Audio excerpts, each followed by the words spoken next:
आज जो मुद्दा मैं आपके सामने लेकर आया हूं वो ये बतलाने के लिए है कि किस तरह से इस देश का सिस्टम पूरी तरह से बिखर गया है, पूरी तरह से बैठ गया है। पिछले 7 सालों में यह है प्रधानमंत्री नरेंद्र मोदी की सरकार की विरासत कि हमारा पूरा सिस्टम बैठ गया है।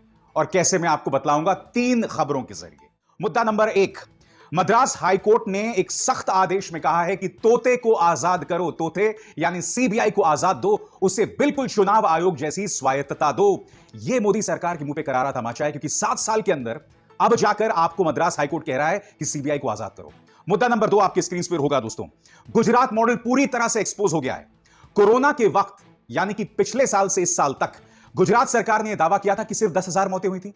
रिपोर्टर्स कलेक्टिव यानी कि पत्रकारों के एक समूह ने जांच की है और उस जांच में पता चला है कि दरअसल 10,000 नहीं, 2,81,000 मौतें हुई थी असल में। और यह कम से कम मौतें हैं, ज्यादा से ज्यादा यह आंकड़ा 5 लाख तक जा सकता है। और तीसरा मुद्दा जो आपके सामने चर्चा करना चाहूंगा, सुप्रीम कोर्ट ने केंद्र सरकार से पेगासस मामले में 10 दिन के अंदर जवाब दायर करने को कहा है। मगर मुद्दा जो मैं इसके अंदर आपके सामने लेकर आने वाला हूं यह कि केंद्र सरकार ने एक बार फिर राष्ट्रवाद का सहारा लिया है, देशभक्ति का सहारा लिया है और आंतरिक सुरक्षा के नाम पर कह दिया है कि हम बहुत ज्यादा खुलासा नहीं कर सकते हैं। केंद्र सरकार क्यों गलत है मैं आगे जाके आपको बताऊंगा। मगर सबसे पहले जो बड़ी खबर है जो आपके स्क्रीन पर है इस वक्त, आपके स्क्रीन पर हिंदुस्तान की खबर, तोते को आजाद करो, सीबीआई को दो चुनाव आयोग जैसी स्वायत्तता, हाई कोर्ट की केंद्र सरकार को सलाह। खबर क्या है दोस्तों, मैं पढ़ के सुनाना चाहता हूं। दरअसल मुद्दा यह हो रहा है कि सीबीआई कहीं ना कहीं भारतीय जनता पार्टी की पिछलग्गू बन गई है। वो उसका राजनीतिक एजेंडा पूर्ति करने का एक जरिया बन गई है। क्या कहा गया है अदालत में, आपकी स्क्रीन पर। सीबीआई पर बीजेपी सरकार का कंट्रोल। इधर सीबीआई ने बीते कुछ सालों में विपक्ष के काफी नेताओं के विरुद्ध मामले दर्ज कर जांच आगे बढ़ाई है, जिसे लेकर भी उस पर भाजपा सरकार के नियंत्रण का आरोप लगता रहा है। मद्रास हाईकोर्ट ने कहा कि एजेंसी की स्वायत्तता तभी सुनिश्चित होगी जब उसे वैधानिक दर्जा दिया जाएगा। मद्रास हाईकोर्ट ने कहा कि भारत सरकार को सीबीआई को ज्यादा से ज्यादा अधिकार और शक्तियां देने के लिए एक अलग अधिनियम बनाने के लिए विचार करने का निर्देश दिया जाता है, ताकि सीबीआई केंद्र के प्रशासनिक नियंत्रण के बिना कार्यात्मक स्वायत्तता के साथ अपना कार्य कर सके। यानी कि मद्रास हाईकोर्ट का यह आदेश बहुत मायने रखता है कि आप नए सेट ऑफ कानून लाएं और उस सेट ऑफ कानून के अंतर्गत सीबीआई जो है वो स्वायत्त हो सके, बिल्कुल चुनाव आयोग के जरिए। मैं मद्रास हाईकोर्ट के इस आदेश का स्वागत करता हूं और उसका तहे दिल इज्जत करता हूं। मगर मेरी कुछ आशंकाएं हैं दोस्तों। यह आंदोलन याद है आपको, अन्ना आंदोलन, लोकपाल को लेकर आंदोलन था। इस आंदोलन के पीछे आरएसएस की ताकत भी थी। पूरा का पूरा विवेकानंद फाउंडेशन यानी कि राष्ट्रीय सुरक्षा सलाहकार का विवेकानंद फाउंडेशन, अजीत डोभाल का विवेकानंद फाउंडेशन इस आंदोलन के पीछे की ताकत थी। इस आंदोलन के अंदर असल मांग हुई थी लोकपाल बिल की, लोकपाल बिल लाए जाने की मजबूती के लिए। पिछले 7 सालों में क्या हुआ बताइए? लोकपाल की आप कुछ गूंज सुनाई देती है? अन्ना तो चलो गायब हो गए।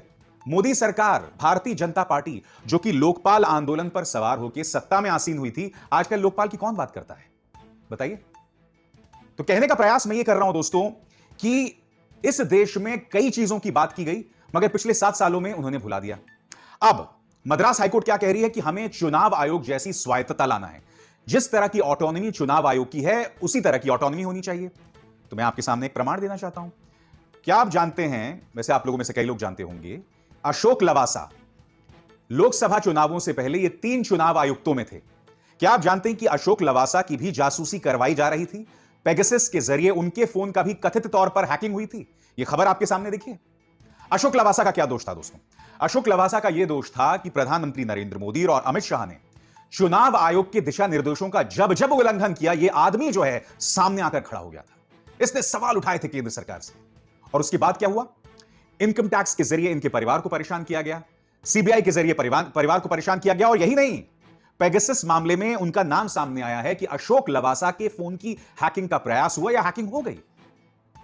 मैं फिर पूछना चाहता हूं मद्रास हाईकोर्ट से, अगर आप कह रहे हैं कि सीबीआई को स्वायत्तता मिलनी चाहिए, ऑटोनॉमी मिलनी चाहिए, तो मुझे बताने का प्रयास करें कि अगर चुनाव आयोग जैसी आपको स्वायत्तता या चुनाव आयोग जैसी आपको आजादी चाहिए, तो क्या इसके कोई मायने हैं बताइए? क्या इसके कोई मायने हैं? क्योंकि देखिए हो क्या रहा है, मोदी सरकार के अंतर्गत मीडिया आजाद नहीं है, मीडिया इनके सामने नतमस्तक है। चुनाव आयोग में आप जानते हैं जो बाकी चुनाव आयुक्त भरे पड़े हैं वो कितने बड़े मोदी समर्थक हैं। सबसे दुख की बात यह है कि पिछले 7 सालों में सुप्रीम कोर्ट पर उंगली उठनी शुरू हो गई है। आपकी स्क्रीन पर यह है रंजन गोगोई। मैं आपसे एक सवाल पूछना चाहता हूं, मैं कुछ और नहीं कहना चाहता हूं, कुछ तथ्य रखना चाहता हूं। आप प्रिंट की एक खबर देखिए। प्रिंट की इस खबर के मुताबिक रंजन गोगोई के 5 ऐसे बड़े फैसले थे जिसका फायदा मोदी सरकार को हुआ। आपके सामने, ये मेरे शब्द नहीं है, प्रिंट की खबर है। रंजन गोगोई जैसे ही अपने पद से इस्तीफा देते हैं, भारतीय जनता पार्टी की मदद से सीधा राज्यसभा पहुंच जाते हैं। मैं माननीय मद्रास हाईकोर्ट से कहना चाहता हूं कि ठीक है, आप सीबीआई को अगर चुनाव आयोग जैसी ऑटोनॉमी देना चाहते हैं तो आपके सामने 2 मिसाल हैं खुद चुनाव आयोग की, कि चुनाव आयोग के अंदर जो अपनी रीढ़ रखता है, जो अपनी आवाज रखता है, उसे किस तरह से परेशान किया जाता है। सुप्रीम कोर्ट तक पर यह सवाल उठने लगे हैं। और रंजन गोगोई वाला मामला भी पेगासस में आया, क्योंकि जिस महिला ने रंजन गोगोई पर सेक्सुअल हैरेसमेंट, यौन उत्पीड़न का आरोप लगाया था, न सिर्फ उसका बल्कि उसके परिवार के 11 सदस्यों का पेगासस के जरिए उनका फोन हैक किया गया और उनके फोन की मुआयना किया जा रहा था, हैकिंग की जा रही थी, जासूसी की जा रही थी।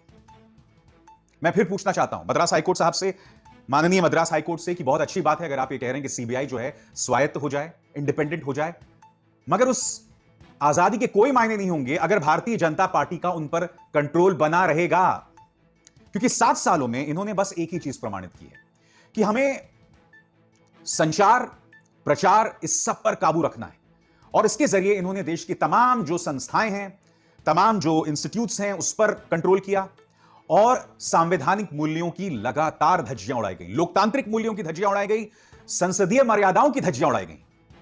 इसलिए मद्रास हाईकोर्ट के इस आदेश के कोई मायने नहीं अगर वाकई सीबीआई स्वायत्त होने के बाद भी चुनाव आयोग जैसा हो जाएगा। मैं उम्मीद करता हूं कि मद्रास हाईकोर्ट के इस आदेश के बाद इस मुद्दे पर एक गंभीर चर्चा होगी और हम वाकई सीबीआई को स्वायत्त करेंगे, आजाद करेंगे सरकारी दखल से। और आज का दूसरा मुद्दा दोस्तों आपके सामने पेगासस का मुद्दा।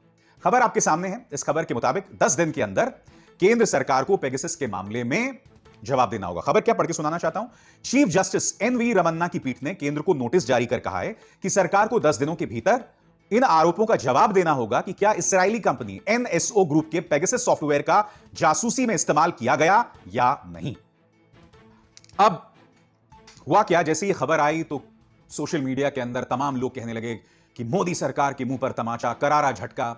मगर जैसी जैसी खबर के डिटेल सामने उभर कर आए ना, तब मैंने पढ़ा कि किस तरह से केंद्र सरकार ने एक बार फिर पहले की तरह वही देशभक्ति, आंतरिक सुरक्षा, राष्ट्रवाद, तमाम जैसे मुद्दों का सहारा लिया इस मुद्दे से अपना दामन छुड़ाने के लिए, इस मुद्दे से अपना नाम छुड़वाने के लिए। मैं आपको बतलाना चाहता हूं सरकार के नुमाइंदे ये शख्स तुषार मेहता ने अदालत में क्या कहा, ध्यान से सुनिएगा। सोलिसिटर जनरल तुषार मेहता ने कहा कि यह मामला सार्वजनिक बहस का विषय नहीं हो सकता। उन्होंने पीठ को बताया यह सॉफ्टवेयर हर देश द्वारा खरीदे जाते हैं और याचिकाकर्ता चाहते हैं कि इसका खुलासा किया जाए कि क्या सॉफ्टवेयर का इस्तेमाल नहीं किया गया या किया गया। अगर हमने इसकी जानकारी दी तो आतंकवादी एहतियाती कदम उठा सकते हैं। ये राष्ट्रीय सुरक्षा के मुद्दे हैं और हम अदालत से कुछ भी छिपा नहीं सकते। यानी कि एक बार फिर इन्होंने आंतरिक सुरक्षा का सहारा ले लिया। क्या कहा तुषार मेहता ने? तुषार मेहता ने कहा कि अगर जैसे ही हम इसका खुलासा करेंगे तो आतंकवादी सतर्क हो जाएंगे, आतंकवादी जो हैं वो फिर अपनी व्यवस्था में परिवर्तन ले आएंगे और उससे हम उन पर निगरानी नहीं रख पाएंगे। यानी कि ले देके वही देशभक्ति, राष्ट्रवाद का सहारा लिया। मगर यह दलील कितनी गलत है मैं आपको बतलाना चाहता हूं। उसके लिए मैं आपके चेहरे सामने ये 3 चेहरे पेश करना चाहूंगा। सबसे पहले पत्रकार रोहिणी सिंह, हमारे सहयोगी पौरंजय गुहा ठाकुरता और विपक्ष के नेता राहुल गांधी। एक एक करके मैं आपके सामने बात करूंगा। ये जो तीनों चेहरे आपने देखे, आप बताइए क्या इन तीनों में से कोई भी आतंकवादी है? मगर पेगासस मामले में इन तीनों के फोन्स निशाने पर थे। अब मैं चर्चा को आगे बढ़ाना चाहता हूं और बताता हूं कि तुषार मेहता गलत क्यों है। सबसे पहले मैं आपको बतलाना चाहूंगा कि रोहिणी सिंह ने बतौर पत्रकार कैसी कैसी खबरें की। रोहिणी सिंह ने यह खबर की जिसका नाम था द गोल्डन टच ऑफ जय अमित शाह। इस खबर के मुताबिक खबर यह कहती है कि जब से प्रधानमंत्री नरेंद्र मोदी मुख्यमंत्री से प्रधानमंत्री बने, उसके बाद जो टर्नओवर था जय शाह की कंपनी का, उसका टर्नओवर 16,000 गुना बढ़ गया। यही नहीं, उनकी जो कंपनी का राजस्व था वो एक जमाने में सिर्फ 50,000 था और वो 80 करोड़ हो गया। और यह सब हुआ प्रधानमंत्री नरेंद्र मोदी के प्रधानमंत्री बनने के बाद। दूसरी खबर क्या की उन्होंने आपके स्क्रीन पर, नैतिकता को ताक पर रखकर पीयूष गोयल ने पीरामल समूह को बेचे अपने कंपनी के शेयर।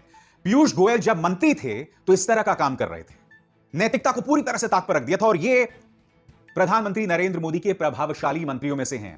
आपको याद है ये पीयूष गोयल अभी कुछ ही दिनों पहले उद्योग जगत को कह रहे थे कि आप लोग देशद्रोही क्यों हैं, टाटा समूह को देशभक्ति का पाठ पढ़ा रहे थे। इनका पीरामल समूह के साथ यह डीलिंग चल रही थी। रोहिणी ने यह खबर भी की थी। यही नहीं, रोहिणी की एक और खबर थी जो कुछ दिनों पहले आई थी कि पीटर मुखर्जी जो थे, उनका जो चैनल था उसके मुखिया थे मुकेश अंबानी। अब उस मामले में चिदंबरम से तो पूछताछ हुई और चिदंबरम जेल भी गए, मगर आज तक सरकारी एजेंसियों ने मुकेश अंबानी से पूछताछ नहीं की। क्यों नहीं की? रोहिणी ने ये तीनों खबरें की थी। अब आप सोचिए, रोहिणी के फोन की जांच हो रही है, उनके फोन को हैक किया गया, यानी कि सरकार को अब पता चल जाएगा कि रोहिणी किन लोगों से मिल रही हैं, रोहिणी अपनी खबरें कहां से ला रही हैं। यानी कि एक पत्रकार जो आपके सामने हकीकत लाना चाहता है, उसे दबाया जा रहा है। अब मैं आपसे समझना चाहता हूं, ये तुषार मेहता से समझना चाहता हूं कि इसमें देशभक्ति कहां गई, इसमें आंतरिक सुरक्षा कहां गई? यानी कि आप पत्रकार पर अंकुश डाल रहे हैं। अब इन पर गौर कीजिए। पौरंजय गुहा ठाकुरता मेरे सहयोगी हैं न्यूज क्लिक में। पौरंजय गुहा ठाकुरता वो शख्स हैं जिन्होंने देश के दो बड़े उद्योगपतियों पर खबर की। सबसे पहले आप इनकी एक किताब देखिए, gas wars, crony capitalism and the Ambanis. यही नहीं, क्या आप जानते हैं इस खबर के मुताबिक अडानी ग्रुप ने भी पौरंजय गुहा ठाकुरता के ऊपर केस कर दिया था और उनके खिलाफ वारंट जारी हो गया था गिरफ्तारी का। पौरंजय गुहा ठाकुरता उन पत्रकारों में से हैं जिन्होंने देश के दो सबसे ज्यादा ताकतवर उद्योगपतियों पर स्टोरीज की, कहानियां लिखी। उन्हें कोई जरूरत नहीं थी ये करने की, वो आराम से घर में बैठ सकते थे। मगर उन्होंने प्रधानमंत्री के दो सबसे करीबी उद्योगपतियों, दो ताकतवर उद्योगपतियों पर स्टोरीज की, कहानियां की, रिपोर्ट्स की, किताब लिखी। अब उनके फोन को भी हैक किया गया। अब मैं आपसे पूछना चाहता हूं कि सरकार को तो पता चल जाएगा कि पौरंजय गुहा ठाकुरता किससे मिल रहे हैं, क्योंकि उनके फोन को हैक कर लिया गया है। अब मैं समझना चाहता हूं कि इससे केंद्र सरकार को किस तरह से मदद मिल रही है आतंकवाद के खिलाफ लड़ाई करने की। अब इस तीसरे चेहरे पर गौर कीजिए, राहुल गांधी। क्या आप जानते हैं कि लोकसभा चुनावों से ठीक पहले इस खबर के मुताबिक उनके फोन को या तो हैक कर लिया गया था या हैक करने की कोशिश की गई थी। यानी कि केंद्र सरकार को कांग्रेस की रणनीति का पूरी तरह से अंदाजा था। यही नहीं, आप जानते हैं भारतीय जनता पार्टी ने कर्नाटक के अंदर जेडीएस और कांग्रेस की सरकार गिरा दी थी, और सरकार गिरने से पहले इन तीन लोगों के या इनसे जुड़े लोगों के फोन्स जो हैं वो पेगासस के जरिए सर्वेलांस पे थे। कौन से तीन लोग हैं?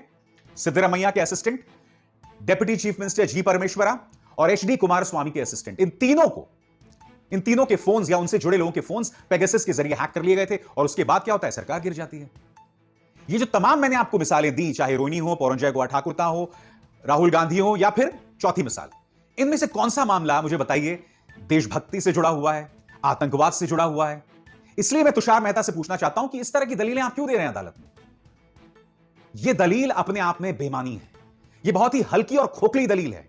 आप सिर्फ यह चाहते हैं कि कोई भारतीय जनता पार्टी से सवाल ना करे, मोदी सरकार से सवाल ना करे, प्रधानमंत्री नरेंद्र मोदी के करिश्मे पर किसी तरह की कोई आंच ना आए। आपका सिर्फ यह कर्तव्य है, आप सिर्फ यह करना चाहते हैं, इसके अलावा कुछ नहीं। और अब दोस्तों, आज मैं बात करने वाला हूं हमारे तीसरे मुद्दे की, और तीसरा मुद्दा है कि गुजरात मॉडल किस तरह से फेल हो गया। और यह खुलासा किसी और ने नहीं किया दोस्तों, मैं आपको बताना चाहूंगा, यह खुलासा किया है रिपोर्टर्स कलेक्टिव नाम के पत्रकारों के एक समूह ने। वो खबर क्या कहती है मैं आपको पढ़ के सुनाना चाहता हूं, और फिर मैं उसका अनुवाद करूंगा। रिपोर्टर्स कलेक्टिव ने गुजरात की 170 में से करीब 68 नगर पालिकाओं की जांच की, और नगर पालिकाओं की जांच के चलते इन नगर पालिकाओं में, उन 68 नगर पालिकाओं में कितनी मौतें हुई कोरोना काल में और कितनी मौतें हुई नॉन कोरोना काल में, यानी कि जब कोरोना नहीं था तब कितनी मौतें हुई और जब कोरोना हो गया तब कितनी मौतें हुई। इन्होंने 68 नगर पालिकाओं की जांच की, और उन्होंने अपनी जांच में यह पाया, जो मैं आपको पढ़ के सुनाना चाहता हूं। An analysis of the death registers shows that in the 68 municipalities, 16,892 more people died from all causes between March 20 and April 2021 compared to the same period the prior year, the year preceding the pandemic. यानी कि corona काल में पिछले साल के मुताबिक, जब corona नहीं था, 16,892 अतिरिक्त मौतें हुई थी।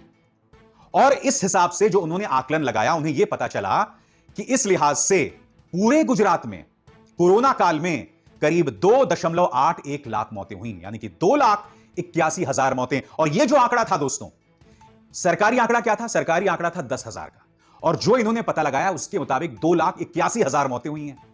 फर्क देख रहे हैं आप दोस्तों?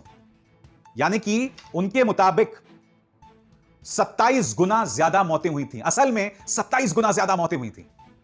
और यही हाल उत्तर प्रदेश का था। आपके स्क्रीन पर यह आर्टिकल 14 का जो एक आर्टिकल है, death count in 24 UP districts 43 times more than official covid toll. यानी कि कोरोना की जब पहली लहर आई थी, उत्तर प्रदेश ने जो सरकारी आंकड़ा जारी किया था, असल में कोरोना से जो मौतें हुई थी वो 43 गुना ज्यादा थी। और ये दोनों बीजेपी के राज्य हैं। मैं आपसे एक सीधा सवाल पूछता हूं, महाराष्ट्र और केरल दूसरी लहर में सबसे ज्यादा बदनाम ये दो राज्य थे कि सबसे ज्यादा मौतें यहां हो रही हैं। मैं ये नहीं कह रहा हूं कि ये दोनों राज्य आंकड़े नहीं छुपा रहे होंगे, छुपा रहे होंगे ये भी, मगर वो लोग अपने नागरिकों को नहीं धमकाते, जो लोग हकीकत लाते हैं उनको नहीं धमकाते।